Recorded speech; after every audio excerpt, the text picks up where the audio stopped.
Jadi ini nih alasan masyarakat kenapa harus alih media ke sertifikat tanah elektronik. Alasan yang pertama, sertifikat tanah elektronik akan meningkatkan efektivitas dan transparansi terhadap pendaftaran pertanahan. Jadi dulu banyak masyarakat yang merasa kalau pengurusan sertifikat tanah itu ribet, lama, dan berbelit.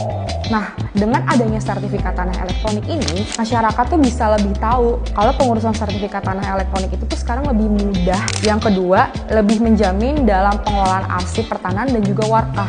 Jadi gini, kalau di kantor pertanahan itu kan biasanya berkas-berkas yang diajukan ke masyarakat itu bentuknya tuh berkas-berkas yang bertumpuk seperti ini. Nah, terus kita tuh butuh satu ruangan untuk menyimpan berkas-berkas itu.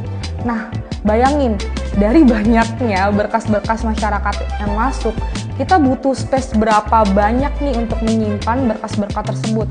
Amit-amit nih terjadi bencana atau musibah, misalnya kayak kebakaran, longsor, tsunami, berkas-berkas yang bertumpuk itu yang kita simpan di dalam ruang warkah atau arsip pertanahan, itu bisa aja hilang lenyap, terus data-data yang dipunya masyarakat tuh bisa udah gitu hilang.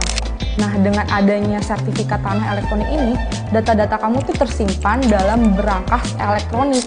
Udah gitu nih, kamu tuh juga bisa mengakses berangkas elektronik itu melalui aplikasi Sentuh Tanahku. Karena apa? Sertifikat tanah elektronik ini sudah terintegrasi dengan aplikasi Sentuh Tanahku. Yang ketiga, mengurangi kewajiban masyarakat untuk datang ke kantor pertanahan. Karena semuanya sekarang sudah digital, masyarakat tuh sekarang bisa banget akses pelayanan pertanahan melalui aplikasi Sentuh Tanahku. Nah, di dalam aplikasi Sentuh Tanahku itu, masyarakat juga bisa langsung tahu terkait fitur info layanan. Jadi masyarakat tuh bisa ngecek dulu nih, butuh berkas apa aja, terus tarifnya berapa yang harus dikeluarkan, prosesnya juga bisa banget di-tracking dalam aplikasi Sentuh Tanahku itu. Yang keempat, ini nih yang paling penting, sertifikat tanah elektronik akan mempersempit ruang gerak mafia tanah.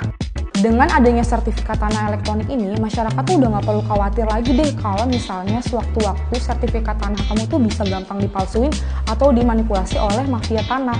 Karena apa? Sertifikat tanah ini tuh bentuknya tuh bener-bener secure paper dilengkapi dengan sistem keamanan yang berlapis. Dan yang terakhir, sertifikat tanah elektronik ini akan meningkatkan pertumbuhan nilai ekonomi yang ada di Indonesia. Karena transaksi elektronik akan semakin pesat di era digital sekarang ini. Nah, bagi masyarakat yang ingin mengganti belangko sertifikat tanah dari analog menjadi elektronik, itu bisa langsung datang ke kantor pertanahan terdekat dengan mengajukan permohonan pergantian belangko atau permohonan alih media ke sertifikat tanah elektronik. Terus bagi masyarakat yang masih tanya, sertifikat tanah saya masih analog, bentuknya masih kertas, terus gimana? Apakah sertifikat tanah ini tidak diakui oleh negara? Jawabannya tidak. Negara masih mengakui sertifikat tanah berbentuk analog atau kertas itu. Jadi, penerapan sertifikat tanah elektronik ini akan dilakukan secara bertahap di seluruh kantor pertanahan yang ada di Indonesia. Sertifikat tanah elektronik ini merupakan salah satu inovasi pemerintah untuk memberikan kepastian hukum hak atas tanah masyarakat secara aman dan mengikuti perkembangan zaman. Jadi nggak usah worry, nggak usah takut, ayo alih media sertifikat tanah kamu sekarang juga di kantor pertanahan terdekat.